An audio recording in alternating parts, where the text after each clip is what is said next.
the Whistler.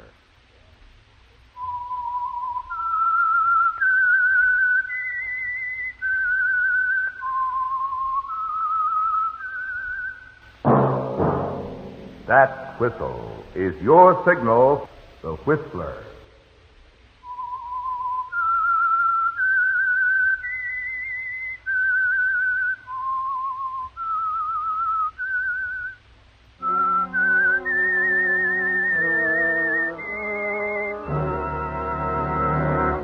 I am the Whistler, and I know many things, for I walk by night. I know many strange tales hidden in the hearts of men and women who have stepped into the shadows. Yes, I know the nameless terrors of which they dare not speak. And now the Whistler's strange story. Deal with Death.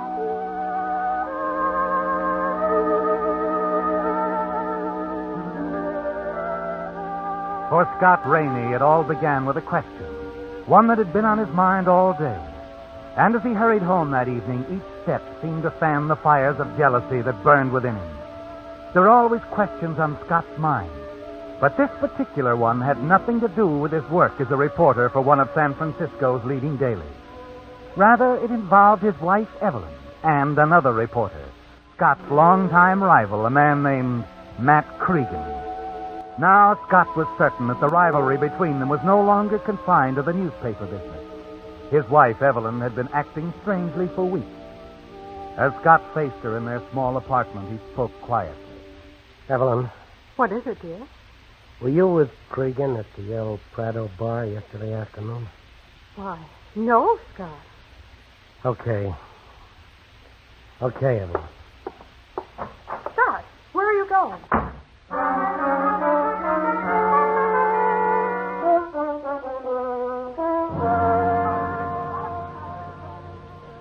I guess it's all pretty boring. Hey, Gus? What is? Oh, listening to guys crying out their domestic troubles to you over the bar? All goes with bartendering. Maybe he ain't got the trouble you think. She lied, didn't she? I saw her here with Cregan. Sure, but maybe she had a good reason. They've been friends for a long time, ain't they? Yeah, but... He did a lot for her when she was singing in clubs around town. Looked after her pretty well. Some of the spots she worked in was operated by guys that was plenty tough. She's pretty attractive, your wife. Yeah.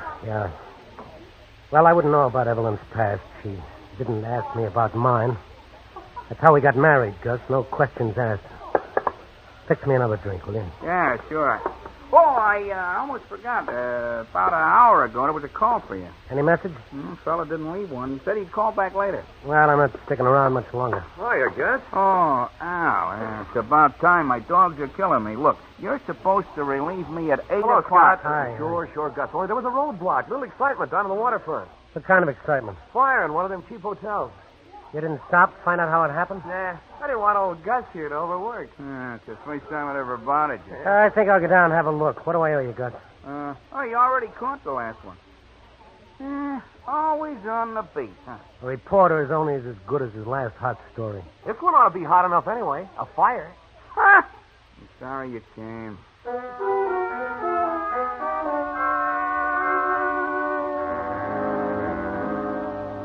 The story doesn't really interest you, does it, Scott? Just something to keep your mind off Evelyn. The jealousy you feel about her friendship with Matt Cregan.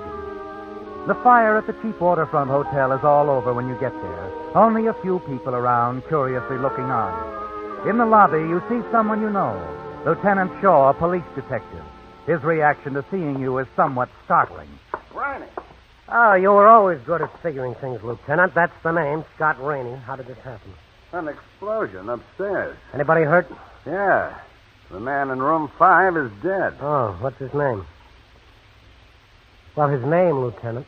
The hotel register gives the dead man's name as Rainey, Scott Rainey, and it also gives your home address. You stare at Lieutenant Shaw, then at the hotel register that he hands you. Your own name leaps up at you from the pages. And you wonder what it's all about. Who wrote your name there? And why? Tell you what I think, Scott. That explosion up there was premature. A booby trap that went off at dress rehearsal instead of the regular show. I don't get it. You might have, right in the neck. You could have been the intended victim. Somebody figured on getting you up to that room. But why? Well, that's the tough part. The rest is easy. There's enough evidence left to convince me it was a rigged-up deal, wires connected to the wall heater. Hey, wait a second. Huh? I got a call tonight. Gus's bar. Some guy said he'd call back. Maybe he never got the chance. He may be the guy who was setting the trap, only it went off in his face. He was probably going to get you over here in a phony tip. What was he after? Are you trying to kill me? Frame me? What? Listen, Scott. Maybe this sounds crazy to you, but I have an idea. How about playing dead for a while? Playing dead? Just keeping out of sight for a day or two. Give us a chance to dig deeper into this thing, figure out what it's all about. Yeah, but a couple of guys know I'm not dead. Gus and Al, the two bartenders at the El Prado. Oh, we'll handle them all right. The person who'll do the worrying is the one who planned this thing. Let's not give it away until you think it over. Oh, here they come. Duck into this room. I'll talk to the other reporters. Go on inside. Well, hiya, boys. What can I do for you? Anything big to this waterfront fire, Lieutenant? How come you're looking into it? Not a homicide, is it?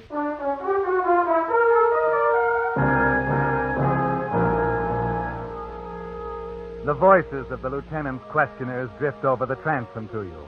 You recognize them all. Reporters, Carter, Benson, LeGrand. And then one voice cuts through, the most familiar one of all. It's the voice of Matt Cregan, isn't it, Scott, your old rival? Have you made any identification yet, Lieutenant? Maybe we have, Cregan, but whether we have or not, we aren't ready to release anything. Well, what name was the guy registered under? We're not revealing that either. Oh, you know, huh? Okay, have it your way, Lieutenant. I can wait. Not worried about being scooped by your old pal? What do you mean? Scott Rainey. Oh, no, I'm not worried. Or isn't he a pal? Funny he isn't around. Yeah, it is. He probably will be. Sure. Maybe so, Lieutenant. Maybe so.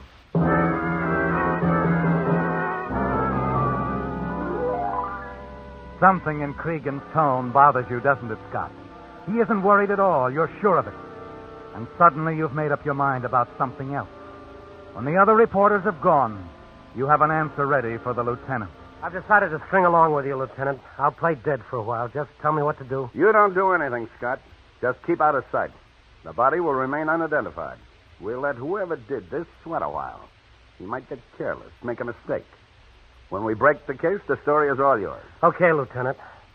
But the story is only part of what I'm after.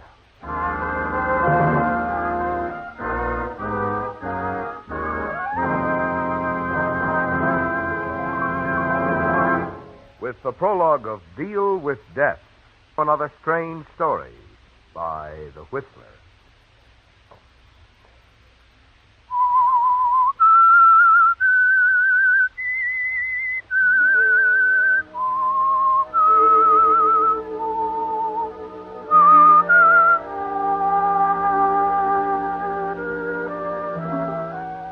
Well, Scott, you've decided, haven't you? Agreed to play dead for Lieutenant Shaw to give him an opportunity to investigate the strange motive behind the explosion in the Waterfront Hotel in an attempt to kill you. There's something intriguing about the whole idea, isn't there? Keeping out of sight, sitting back, watching, waiting for development.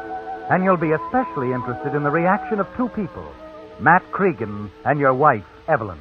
Look, Scott, I'm going back to headquarters and see how the boys are coming along with the dead man's prints. You'd better duck out of sight. Okay. There's an apartment on Ellis Street. I made arrangements to hide you there. Here's the address and the key. Thank you. I'll call you the minute I find out anything.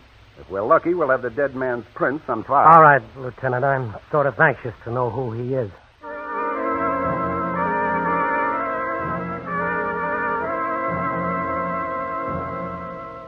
It's important to you, isn't it, Scott, to know who the dead man is? The man you're certain set the death trap for you in that waterfront hotel room. What's more important is Matt Cregan. And on your way to the hideout, you see him walking up the street ahead of you. You follow Cregan as he wanders around the waterfront district, looking into one bar, then another. At one place, the Golden Hawk Bar, he stays there for over an hour, and then finally he comes out and continues his rounds. He's searching for someone, isn't he, Scott? Finally, Matt returns to his flat on Washington Street. You're more than a little annoyed to see the lights in his apartment go out, and you know he's gone to bed. A quarter of an hour later, you enter a small apartment building on Ellis Street, the address Lieutenant Shaw gave you. As you open the door... Scott! Why, Oh, Lieutenant. Where have you been? I was just scouting around. That could be dangerous. I told you to stay out of sight. Sure. You ever hear of Dino Corelli? The gambler? Sure, I've heard of him. Don't know him, though. No, should I? Well, he's the guy we pulled out of that hotel fire. The man who registered in that room under your name. Corelli? Mm-hmm. Lieutenant, I thought Corelli was still up at San Quentin. Got out a couple of months ago. Been floating around town since then, picking up odd jobs here and there. You think somebody hired him to set that trap up for me tonight? Could be. Hey, wait a minute. That doesn't figure. Corelli was a gambler, a big gambler, not a trigger man. Corelli was a big man once, but when he got out of prison 2 months ago, he was just another guy, a nobody, and without dough. Maybe he wanted to pick up a few bucks. Still doesn't make sense. Maybe this will. We checked up on him. Found he once served a prison term back east for a bank job. In his early days, Corelli's was an expert with explosives, a soup artist. Oh, that does sort of make a difference. Yeah. My hunch is, of course, I may be wrong, but it's possible somebody hired Corelli to kill you, Scott. Now do you see why it's important you keep out of sight? Sure. Whoever tried to have you killed will probably try it again when he finds out this attempt failed. So if you're smart, you'll stay in this apartment. What's that? Oh, never mind, Scott. It's one of my boys out front. I told him to pick me up. Okay, Lieutenant. I'll let you know how we make out. We're going to start hitting a few of Corelli's hangouts, starting with the Golden Hawk. The Golden Hawk? Yeah, you know where it is? Yeah, I know.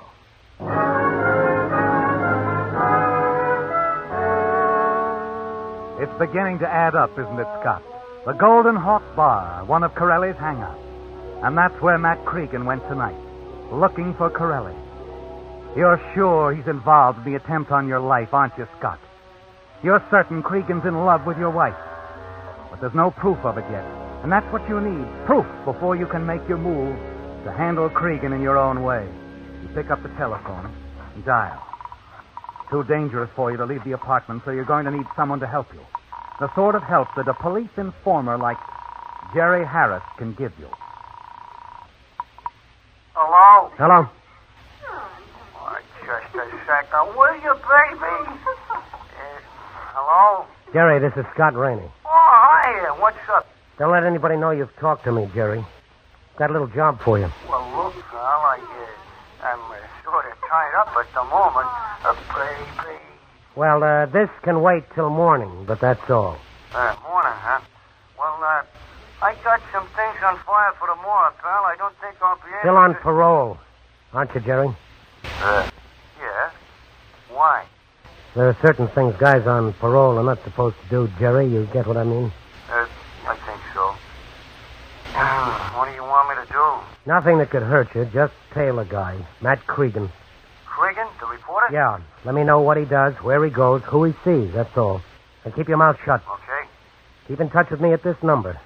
Lafayette, 8971. You got it? Yeah, I got it.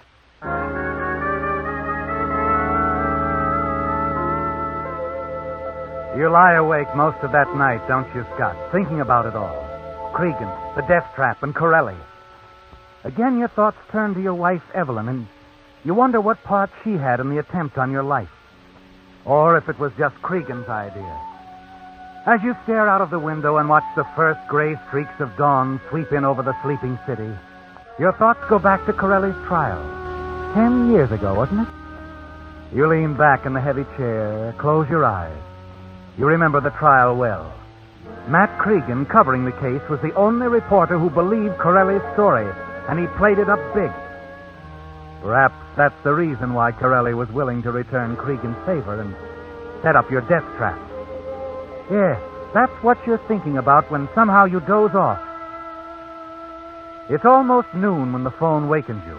It's Jerry with a report on Cregan. First Cregan dropped around to your newspaper. Then he hit a half a dozen restaurants. Spent a couple hours at the Hall of Justice. Then back to his paper. Then out to your house. My house? Well, yeah. Okay. Then what? Well, he's still there. I'm calling from the drugstore on the corner. All right. Stay with him. Cregan's checking up on you, isn't he, Scott? As long as the body at the morgue remains unidentified, he doesn't know for certain if you're really dead. Then throughout the day, there are more calls from Jerry. He's still on the move, Scott. One bar after another. Bowling alleys, restaurants, pool halls. Half a dozen times today, he's been to the same apartment on Bush Street. Whoever he's calling on here don't answer. He's at the El Prado bar now, Scott. Your wife is with him. Cregan's still looking, Scott, only now I know who he's looking for. A guy called Dino Corelli. That explains why Cregan's been trying that apartment on Bush Street all day. That where Corelli lives? Well, not officially. To the law, he's got a furnished room on Fillmore. Only what they don't know is that Corelli has another place to hang his hat. A little apartment on Bush, listed under the name of Carr. What's the address? 671, apartment 3. Okay. Where are you now? That's the Palm Grill, just a couple of blocks down the street from you. Cregan's having his dinner. But don't let him out of your sight. Yeah? Nothing. Nothing at all, Jerry. It hits you suddenly, doesn't it, Scott? All Jerry has is the phone number of your hideout. Yet he knows where it is. He said he was calling from a restaurant only a few blocks away from you. You wonder if Jerry is planning to double-cross you. You've got to find out now. It's dark out and you decide to chance it. You leave the apartment, hurry down the street, and finally you're standing in a darkened storefront across the street from the cafe. You've only a few minutes to wait, and then you see Cregan and Jerry come out. Cregan is doing the talking. You've made a mistake, haven't you, Scott? Calling in Jerry to help you. A few minutes later, you see Cregan get into a cab and drive off. Jerry turns and walks away. On a darkened side street, you catch up to him. Just a second, Jerry. Hey, what? Oh, Scott. What were you and Cregan jawing about back there? Oh, well, he's got wise. He told me to quit telling him or he'd shut my ears down. How did you know I was in that apartment on Ellis? Oh, that? Oh, it's easy. I remember the phone number. I was up to the apartment a couple of times doing a little job for Lieutenant Shaw. Okay. How did Cregan tumble to you? Well, I guess I got too close to that phone booth and he spotted me. He was calling somebody? Yeah. Some dame kept calling him honey. From what I overheard, he's figuring on blowing town with her tonight. I heard him say he had 2 tickets for the 11 o'clock plane. Oh, leaving town, huh? Listen, Jerry, meet me at Corelli's apartment right away. Well, what do you want me for? Well, apartments usually have locks. I can use your talents.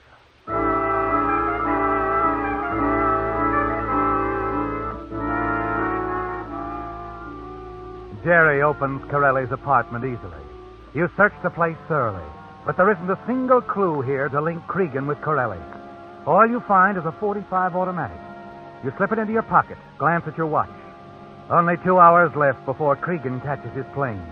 And you're pretty sure you know who the second ticket's for. There's nothing else to do, is there, Scott? You've got to face him, have it out, before he gets away.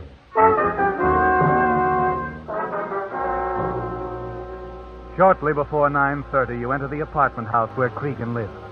The hand in your pocket tightens around the gun as you hurry up the stairs, and you wonder what he'll say when he sees you. He's in for a shock, isn't he, Scott, when he discovers you're still alive. And then as you reach for the doorbell at his apartment, something you hear stops your hand in midair. A laugh. A woman's laugh coming from the inside. Well, Scott Rainey, boy reporter. Hiya, sourpuss. Come on in. I've been looking for you. What? Yeah, wanted you to be the first to know. Right now, I'm the happiest guy in the world, Scott, and I owe it all to you.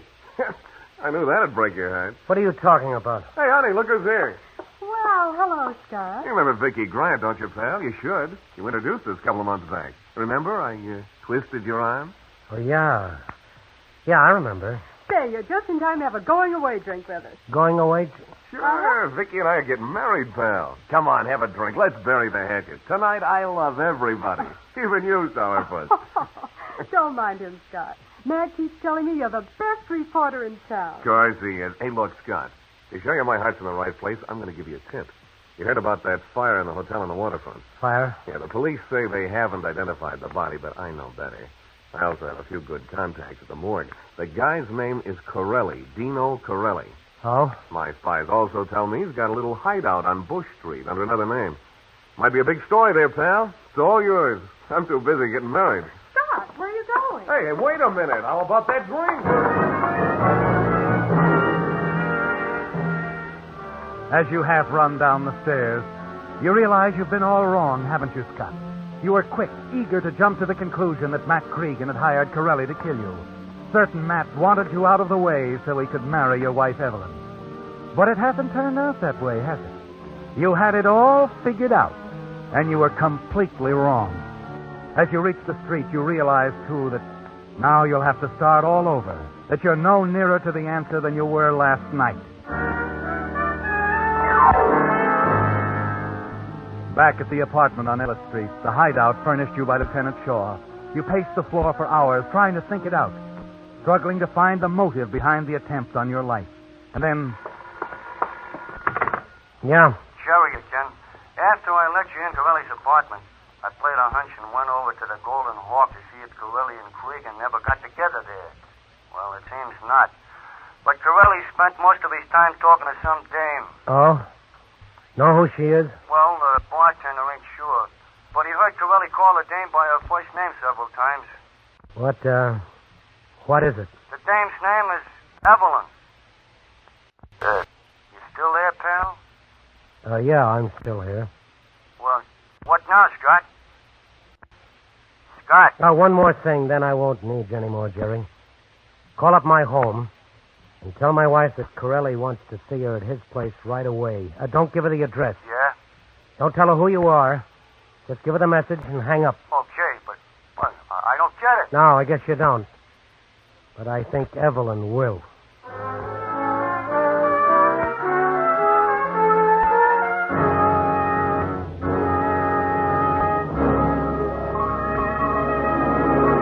The Whistler will return in just a moment with a strange ending to tonight's story.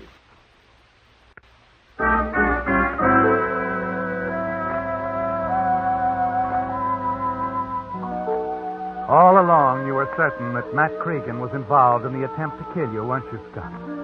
Certain he had hired Corelli to set up the death trap. But you were wrong.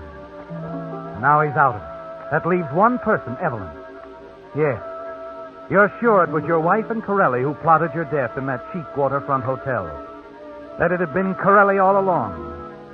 Hard to imagine your wife in love with a man like Corelli. But as your friend Gus the bartender said, he'd been thrown with some pretty tough characters in her work as a nightclub singer before you'd known her. One thing you're sure of. When Jerry phoned her to meet you at Corelli's, he didn't give her Corelli's address. If she comes, it means she's been there before. As you sit in Corelli's apartment waiting for her, you stare at the gun on the table at your elbow and then at your watch. It's been over an hour now since she received the message. Come in.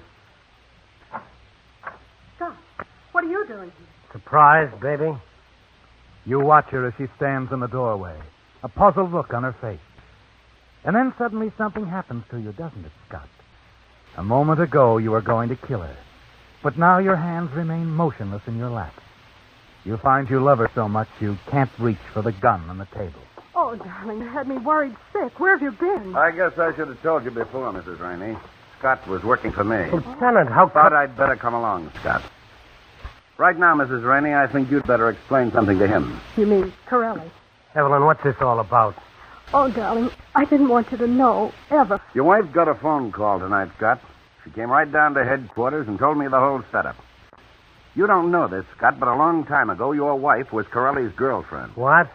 Yes, you see, I was just a kid. I didn't know what he did, how he made his money. And when I found out, I stopped seeing him. But he kept hounding me. And then I heard he went to prison. When he got out a couple of months ago, he started in again. He wanted me to go away with him, to leave you. He threatened me, said if I didn't... The threat, Scott, was murder. He told your wife he'd kill you if she didn't go away with him. Evelyn. You see now why I was so worried.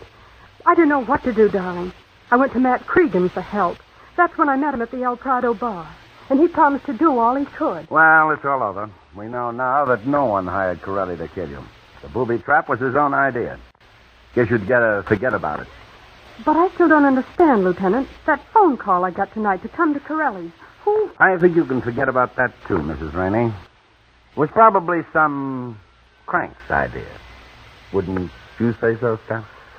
Yeah. Yeah, Lieutenant. A crank. Some, poor dope.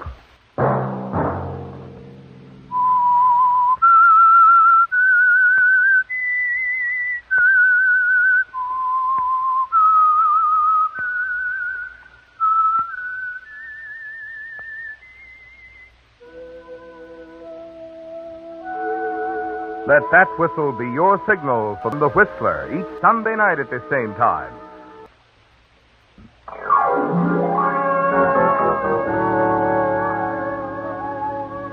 Featured in tonight's story were Frank Lovejoy and Ted DeCorsia.